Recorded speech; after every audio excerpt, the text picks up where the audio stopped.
Yo, traders, welcome back again to this wonderful channel where we provide fundamental and also technical analysis to traders, uh, especially if you trade dollar pairs.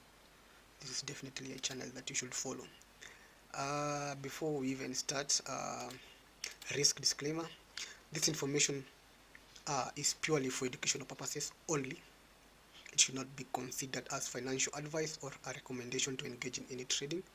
Forex and other financial markets involved significant risk, and past performance is not indicative of future results. So always conduct your own research and consult with a qualified financial advisor before making any investment decisions. So as you all know, the Ministry of Finance has been escalating the intervention talks by issuing verbal warnings. We have received verbal warning from the Finance Minister and also from other BoJ members. And before that, to discuss here, what I wanted to discuss, why is the yen depreciating so much against the dollar? And the main reason as to why that is happening is because of the divergent monetary policies between these two countries. Okay, the US has been conducting, through the Federal Reserve, has been conducting what we call the QT, the quantitative tightening, which is all about removing liquidity out of the market.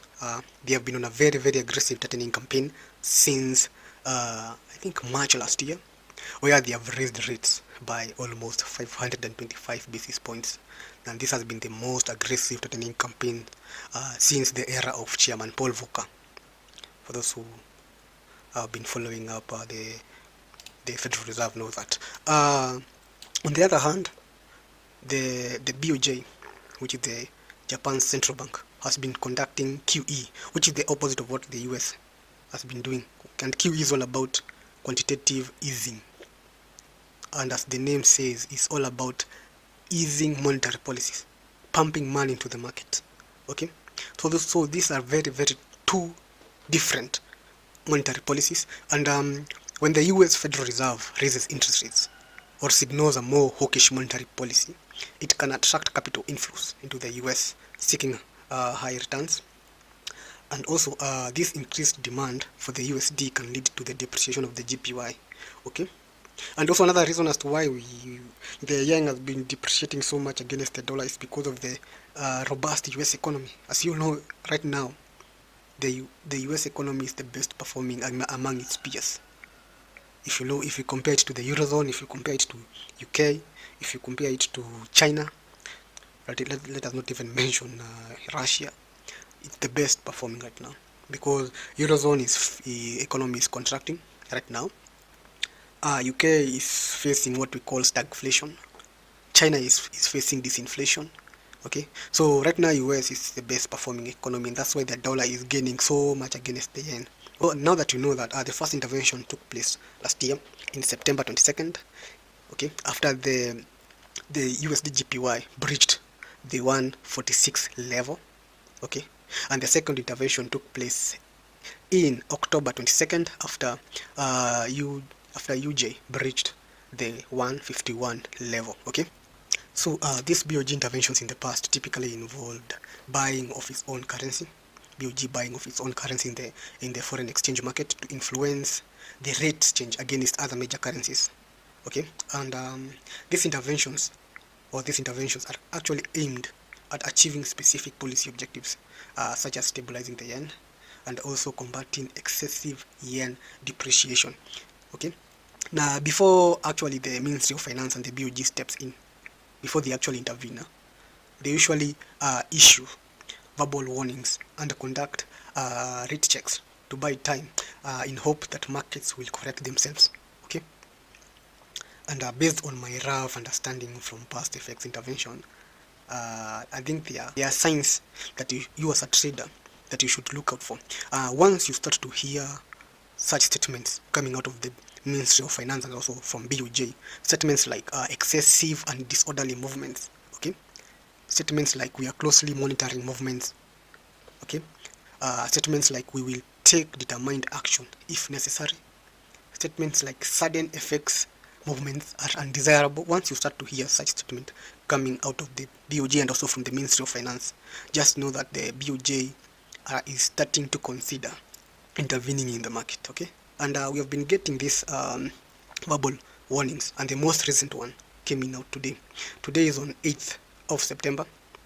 It's on a Friday, and the Ministry of Finance issued this warning through the Finance Minister Suzuki that sudden FX moves are undesirable.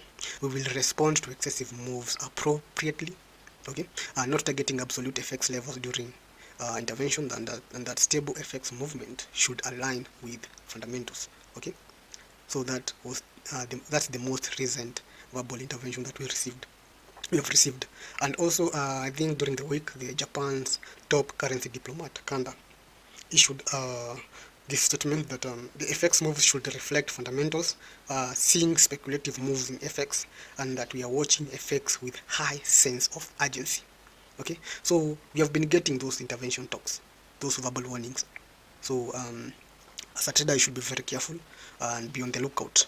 And one thing with this intervention, nobody knows the day, okay, or the time. Nobody knows the day or the time that the BoJ is going to intervene. So if you are a trader and you're thinking about buying UJ, especially those traders who swing, those swing traders who hold position for a very long time, kindly be on the lookout of the 151 level, which was the level where the second intervention took place. I think once we breach that level is when the Ministry of Finance will actually intervene. So be on the lookout of that level. Okay. So another thing that as a trader you should be on the lookout for is the popularity index of Prime Minister Fumio Kishida. This is because the Kishida's unpopularity increases the risk of BoJ shift and yen intervention. Okay, this is because the public's mood is key to when authorities intervene due to the strong attention that Japanese firms and household place on yen moves. So you should be on the lookout also for the popularity index of Prime Minister Fumio Kishida. And the last time that they intervened, I think the popularity index did trip below 0, and that was the main trigger that led to this first intervention. So be on the lookout for that also. So as a trader, I don't think it's advisable to trade these interventions, okay, because the moves are usually very, very abrupt ones. Maybe unaweza scalp, get a few pips, no.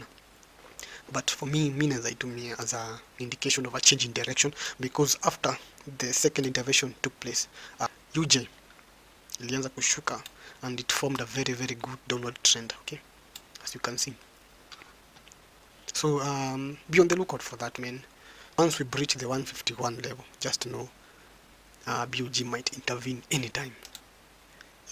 And once you start to see those excessive moves, okay, ukianza kuona hizo excessive moves, dollar in again inacheza to the overbought region, inashuka kidogo narudi overbought. Once you start to see those excessive moves, just know that BoJ will start to consider intervening. And also this last line of defense, the 151 level. Okay, so that's all I had for you today.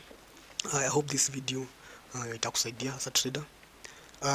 Go check out my YouTube channel, subscribe manze for more educative videos. Peace.